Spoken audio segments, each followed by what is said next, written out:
Okay. We got some stuff to get to this week. Let's just get right into it. Oh, welcome back to Riley Weekly. Riley Rants Weekly. Let's get started.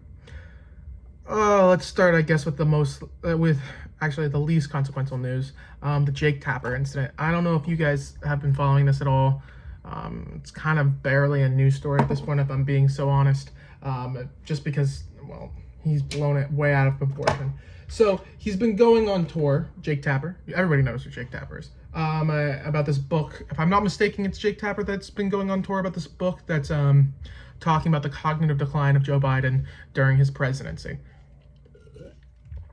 And how it was clear to people that were inside of the White House and that were interviewing him during his interviews that he was just not there. We talked about that a lot last time, so I'm not going to get into it super heavily. But most recently, Jake Tapper went on this, what he called a left-leaning podcast. I would not really substantiate what Jake Tapper thinks as a left-leaning podcast, but that's neither here nor there. So he went on this podcast, and apparently he made a comment about his son wanting to be a police officer, and which is obviously interesting, especially in this political climate, that you as like a ostensibly Democratic newscaster have instilled values into your son that would lead him to believe that being a police officer right now is, a good choice. I'm not saying that all police officers are awful. Obviously not. My grandpa was a police officer. My dad's in the military. I'm not here to bash all police officers, but I think it's very clear that in this political climate that if that's what you see as a way of helping people, that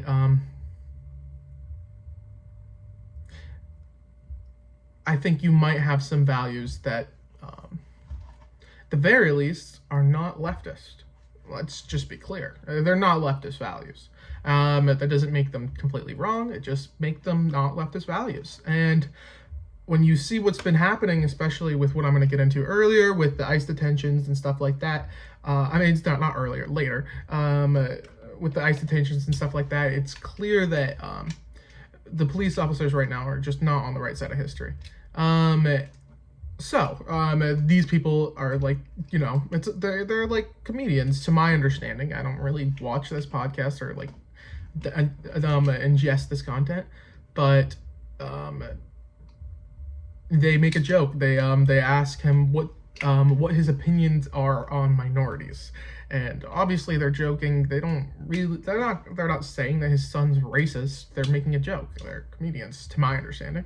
And I mean, if you have a podcast, you kind of are a comedian, right? So actually, maybe that's not true. Ben Shapiro has a podcast, and clearly he's not a comedian. Anyway, so Jake Tapper responds with, yes, positive. He has a positive opinions on, he's pro-minority. I think that was the term that he used, which is kind of a weird way to put it. You shouldn't be like, not to say that you shouldn't be pro-minority, but that should just be like, yeah, I don't have a problem with minorities. Anyway, so Jake Tapper has been going on this media cycle, getting mad at these people. He's saying that this is why the left is losing these white boys, these white young men, because from his perspective, he thinks that we're too harsh on them. And to a degree, I can understand that perspective. I do think that there's not a lot of space held for allowing people to learn and grow and make mistakes, on the left. I think that it is clear that in a way that we can be what's the word?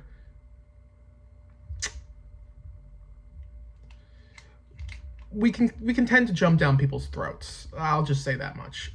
So I can understand this perspective, but I don't think that some guy on a podcast that Well, I actually went and looked into it, and it doesn't look like it has like a lot of views. I think it has like 1,000 views or something like that, and that was after he went on this like big tirade about this. So yeah, it's just it's barely a news story if we're being honest, but it's quite insane that someone like Jake Tapper is getting mad over what comedians are saying on a podcast about his son wanting to be a cop. I'm just saying that if I had a son and he wanted to be a cop in this political environment, I'm not saying like 20, 40 years ago. I get it. There's a lot of propaganda in our media that shows them as doing right by our community, and in a lot of ways they do right by our community. I don't disagree with that. I'm not going to discount that, but in this political climate, and I'm a Democratic like correspondent, my son wants to be a cop. I don't know. It's just, what are you teaching your son, man? Like are you teaching him how there's been are you teaching him about systemic issues, or are you like most Democrats and refuse to acknowledge that there are systemic issues in our society? You refuse to acknowledge that policing as an institution is built off of catching slaves. Like, that's legitimately what the purpose of policing was. It was to catch slaves, and then it was to put down union protesting and like to shoot union workers that were picketing. It's not an institution that has a good founding, at the very least. And that doesn't mean it can't do any good, but I think it's clear after everything that's been happening since Black Lives Matter and George Floyd, and I could just list off more and more and more reasons. Search and frisk, stop and frisk policies in New York, no-knock warrants happening that ends up with people dying. I shouldn't be having to do this. It's clear that at the very least, the policing industry, the policing as a mechanism needs to change, and to look to them with admiration, with like longing, right? To look at them as though they are a position of power and a position of good authority is, especially for a Democrat, it's a little disappointing, right? It doesn't make it seem like you're really interested in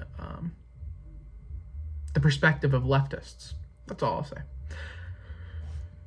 My son won't be a cop.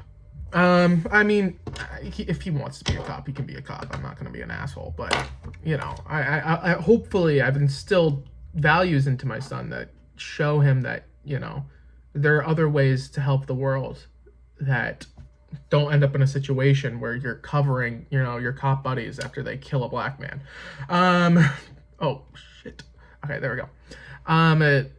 That all being said, maybe cops as an institution will policing as an institution will change between now and when I have a kid, if I have a kid. So maybe I'm being too judgmental. Anyway, let's move on from that garbage barely news segment. Let's talk about something actually serious. So the Gaza and aid situation. I know we're talking about Israel-Palestine again. And honestly, we're gonna have to keep talking about it because it's in the news and it keeps happening, and there's a ongoing, let's be honest, genocide happening. And the fact that we are not acknowledging the fact the atrocities that are going on it's angering. It's distressing. So most recently, there was, to my understanding, there was some aid, and this is secondhand information, so I might be mistaken on some of these facts, but there was some aid going to this one checkpoint inside of Gaza, right? And it was like it was almost like a choke point, and these people were like barreling over each other just to get into these reserves that are supposed to my understanding, it was only like 2 days worth of reserves. and people were getting like shot because they were trying to take more than they were supposed to, and there was people saying that, um, give me just 1 second. All right, back to it. So, and there was this big controversy about Hamas taking some of the materials and then giving them out for free, and that's just insanity. If people are giving out aid, that's a good thing, no matter who's doing it, and no matter if it's like a terrorist group or, you know, like Doctors Without Borders. If someone's giving out aid, they're giving out aid, and that's a good thing in my book. So, but ultimately, the big thing that I got upset about was that this was used as an opportunity to kind of weed out some people that they were trying to get a hold of. There was this one story of this family that their brother went to go to this aid site, right? And they stopped him and questioned him about one of their family members, right? That they hadn't seen, and to my knowledge, they hadn't seen since October 6th. And well, not October 6th. I think it was sometime after October 6th, after the invasion occurred, invasion of Gaza. So probably, to be honest, there's to a majority of people, they would assume that would be Hamas militant. We don't know, though. Obviously, we don't know because we don't have actionable information on this. But what we do know is that this person was held because they were coming here to get aid, to get food, and resources to survive. They, instead of being able to get these resources, they were instead taken into questioning. And then when they said, "Hey, I don't know. I haven't seen this guy in over a year. I don't know. I know they're a family member, but I genuinely have no information on it." They were detained, and nobody has seen of them since. So that's scary to me.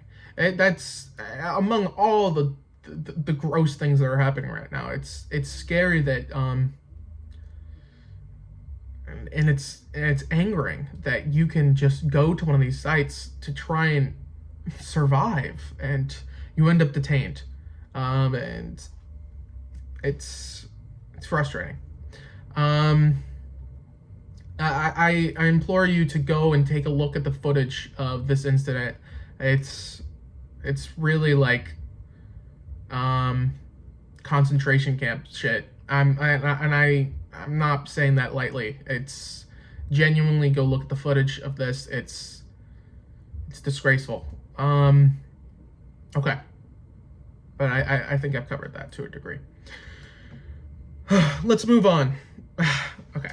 Charlie Kirk. I don't know if you've seen this or you follow Charlie Kirk at all, but he went to my understanding, he went to Cambridge University, and quite frankly, he shouldn't have done that, because he uploaded this footage of these debates that he was having with Cambridge University students and with, to my understanding, a professor, and I'm not going to put it lightly, he was trounced. It was awful. He did a terrible job, and these kids were just eating him up. One in particular was this woman who did a really good job and talking about feminism and the impact on how that affects women and our society nowadays. And he was just trying to make it's clear that he didn't want to argue the actual issues that she was trying to bring up, and every single time she was able to pull it back or give him a specific comment that pertained to what he was saying that destroyed his points. I implore you to go look at them yourself. And one of the other ones that stood out was this fiery redhead kid. I mean, it's hard for me to not support someone else that's a fiery redhead kid. I get that. I actually can't remember exactly what the topic he was talking about before, but at a certain point, Charlie Kirk just starts losing on all these topics, and so he starts trying to quiz him on like geography, and it's embarrassing, but it's not embarrassing for the kid because he aces the questions, because he cares about these situations. He cares about, I think it was If I'm not mistaken, it was like South Sudan or like Myanmar or something like that. It was I can't remember because it was inconsequential. It wasn't like an actual part of the discussion, but he aces these questions, and he leaves on this note being like, unlike you, I actually take responsibility in learning these situations. I care about the world around me, and I don't just use them for gotcha questions. And that was cool to see. And to Charlie Kirk, you should stop uploading that. That's embarrassing. You you don't need to continually upload your L's. It's embarrassing. So don't do that. Okay, so Charlie Kirk. Yeah. Oh, yeah. The only time he actually had like a conversation that I would consider to be useful, and maybe even he didn't look terrible in, was when he was talking to what I think to be a professor. And I think that a large reason for why he does so well against like professors is because they tend to be ostensibly liberal, and therefore ostensibly they are tied to the status quo, right? They like the institutions and the norms of that we have going on right now. And so when he criticizes those institution and norms, instead of saying, I don't give a shit about these norms, I don't give a shit about these institutions do nothing for us, which they don't. I mean, they, to a degree they do, but a majority of these institutions and norms are set up to put people down, but they don't see the world that way, so they tend to respond defensively, and so he's able to angle them in on these attacks. But so that's why he does well against these people. That's why he does well against liberals. But when he talks to these students that have just grown up with this resentment, right? I mean, that's ultimately what a lot of us young kids have. And whether you're on the left or the right, you have this resentment for these institutions, these norms, these for the world, right? Because you were born into a world where it's hard to get a job, it's hard to buy a home, it's hard to plan for the future, it's hard to have savings, it's hard to invest in yourself and things you care about. So you're angry, and you don't have a lot of leeway for these institutions. You don't have a lot of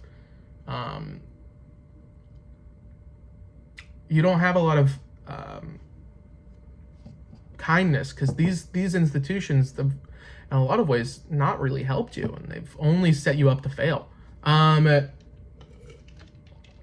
So that's my take on it, and I think that the more that he continues to argue with students that are educated and actually care about the topics that he's discussing, and not just going onto some random place on a campus and setting up a tent and then having like the biggest schmuck come up and like yell at him, and then him be like, well, what about my Myanmar? Do you know about Myanmar? And then them being like, no, I don't know about Myanmar. And he's like, ha, idiots. Like, if the more that he actually talks to people that are educated and not like everyday people, the more he's gonna keep taking these L's. And it's just, honestly, it's embarrassing. Now, I'm not saying I could debate Charlie Kirk and do very well against him. I'm sure I might fuck up at one of those geography questions. I do my best to learn about the world around me, but I'm probably not as educated as like a Cambridge University student. But at a certain point, it's clear that he's not arguing actual issues. He's trying to get gotchas. That's because that's what he's paid to do. That's his job. All right, let's move on to AI videos. Okay, so I don't know if you've seen, but there's a new there's this new technology that's come out recently with AI tech. There's this new AI technology that's come out recently, and I'm gonna take just a small break. Okay, sorry, I'm back. AI videos. Okay, so there's this new technology that's coming out, just like all technologies are coming out every single fucking day about AI. And this one is shown to do a do a decent job at making animations, and not animations. I mean, they are animations because they're not real, but like live action. To look like live action scenes out of like what you would perceive to be looking like out of movies, and it's scary because they're getting very realistic. You can put in prompts and they will spit out, like TV newscaster conversations, and they can commentate on like elections and stuff like that, and it's just scary because there's so much misinformation on like in the world right now, and it's scary that we're at a point where that misinformation is only going to get bigger and bigger and bigger. It's scary, honestly, and I used to be one of these guys that made fun of AI because it wasn't all that. It didn't capture things properly. It had a problem with like accurately accurately depicting faces and fingers, but you can't make fun of AI on like how good it is, because it's only it's only gonna get better, right? It's only gonna get better. That's what it's here. That's what it's supposed to do. That's what it's made to do. It's supposed to learn and evolve. And at a certain point, you just kind of got to recognize that. I don't know. I go back and forth on this, and I acknowledge for a lot of people that this is just it's just a technology. It's just something that's going to be used, and we need to figure out what the world around it, what the world around us is going to be with this in the world.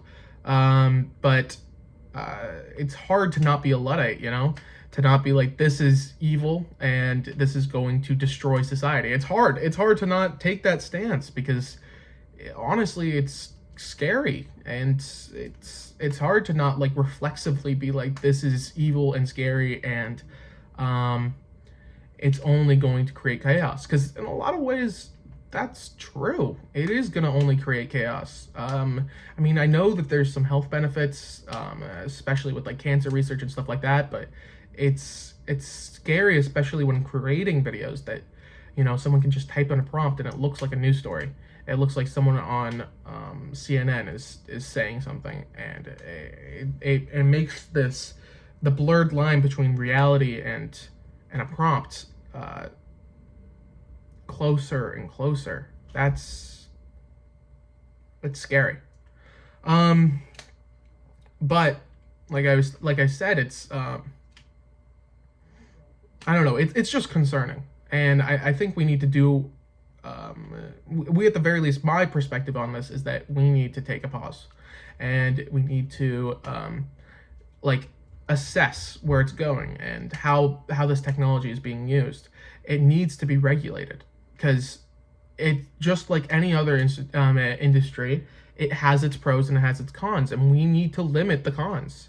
That is what we need to do. We need to make sure that when it comes to like jobs and stuff like that, that we're not destroying this industry, this base of like of programmers and of video specialists and actors. We need to make sure that we're not destroying this entire like ecosystem that we have right now.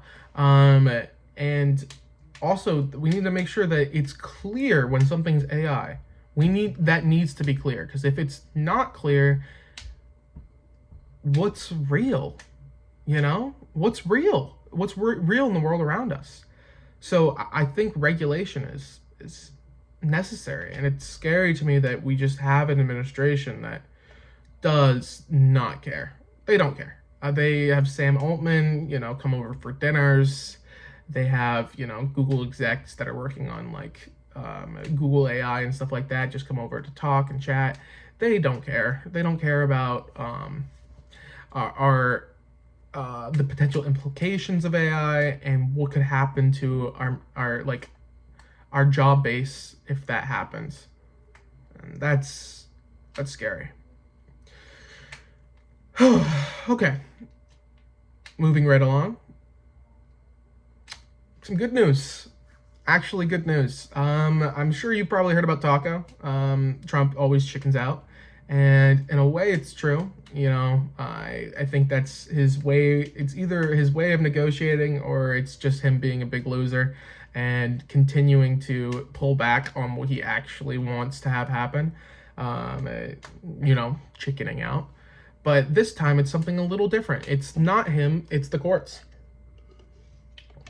The courts have basically eliminated all tariffs. They have said that the reasons why he has made these tariffs like a thing, the whole reason that he's like implemented these tariffs for, because you have to give a reason for having a tariff, are just not going to be met by the tariffs themselves. Like when they were talking about fentanyl and like immigration and stuff like that, that doesn't have anything to do with tariffs. It won't effectively change the outcome of like a fentanyl coming to America and immigration coming into America. Like that's just not going to, they don't correlate. They just don't correlate. And I'm sure you know, I don't like the way he's doing tariffs. But as a leftist, I'm not entirely opposed to tariffs. I understand their importance. I understand their importance, especially with the one thing that I actually understand what he's saying when he says that when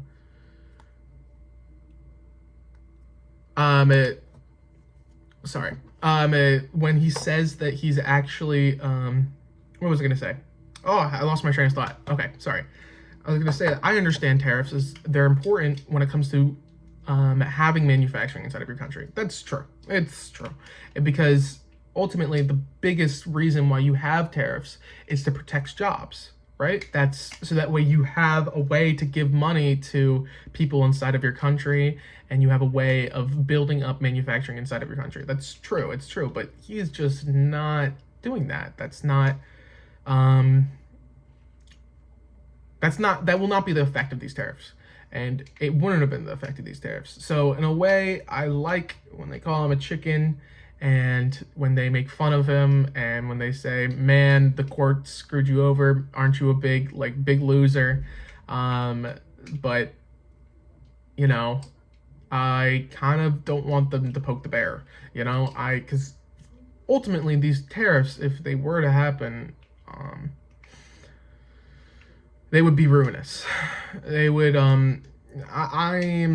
I understand the perspective of being an acceleration on on this issue, and in a way I'm a little bit of an accelerationist on this issue, because I think that it's important that people see the negative impact of, you know, Trump and what he's doing. It's important that they because he was elected on making the economy good, on balancing the budget, and people need to see that he doesn't do that, and that's not what he's actually here for. And so I think that's important. But I understand the Bernie Sanders philosophy of just that it's when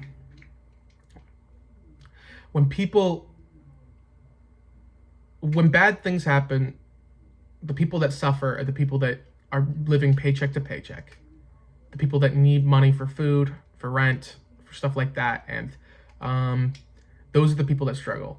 So it's hard, right? Because you want people to see the negative impact of all of these policies, but you wish you could just show them and not make them have to feel them. And so in a way, I hope that the tariffs happen, so that way they can see the negative impacts of these tariffs. But I am thankful that they are being stopped, at least right now, in the courts, because I don't want the American people to feel those impacts. It would be devastating to millions of Americans. Okay. Let's talk about something that I kind of have two things that I want to discuss, but let's talk about something that's near and dear to me. I'm a Tallahasseite, whatever the term is. I live in Tallahassee. And most recently, there's been ICE patrols happening. People are going and they are rounding up immigrant workers and putting them into detention camps and taking them off job sites. And it's scary that this Gestapo is here. Like genuinely, that's where we're at. That the Gestapo is here, and they're here to detain the people that they think are immigrants. And I think that's important, that the people that they think are immigrants, not immigrants, people that they suspect are immigrants, which is why we're getting so many false detentions. And having ICE inside my city is scary. It's hard to feel safe. I know I'm a white guy, so it's not likely that I get detained, but it's scary that, you have to think about that at all, and that I know people that have to think about that way more than me.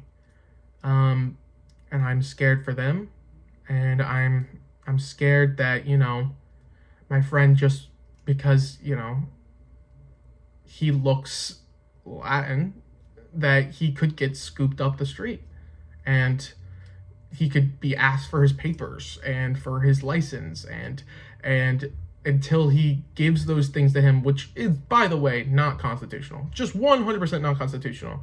If he didn't have his wallet on him that one day, or if she didn't have her wallet on her that one day,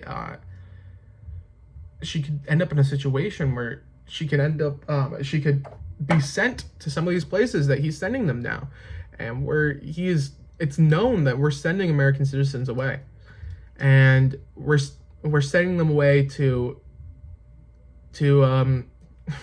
once again, concentration camps. When you look at what's happening in El Salvador, where we're sending U.S. citizens to this crazy industrial base, and this crazy prison complex inside of El Salvador, where people are like branded and treated terribly and barely given enough food, and they die from like fights within the prison and fights from the prison guards. It's heinous, right? That's not what we're supposed to do. That's not due process. That's not the American project. It's just not us. And I don't know. It's one thing to see it on the news, and it's another thing to see it in your own city. Along that topic, while we're talking about sending people away, most recently, the Trump administration, there was talks about sending people to South Sudan, and to my knowledge, I've heard that most recently they've once again defied court orders and actually done it. They have sent people that are not from South Sudan.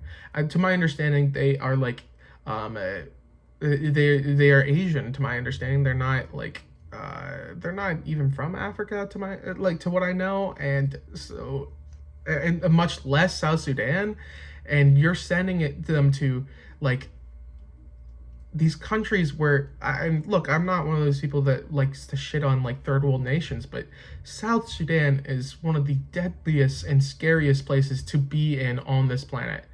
And they don't have a stable government. They don't have proper infrastructure. It's just like warring factions that are fighting amongst each other. It is not a place you want to go, and it's not a place that you should be sending people. It's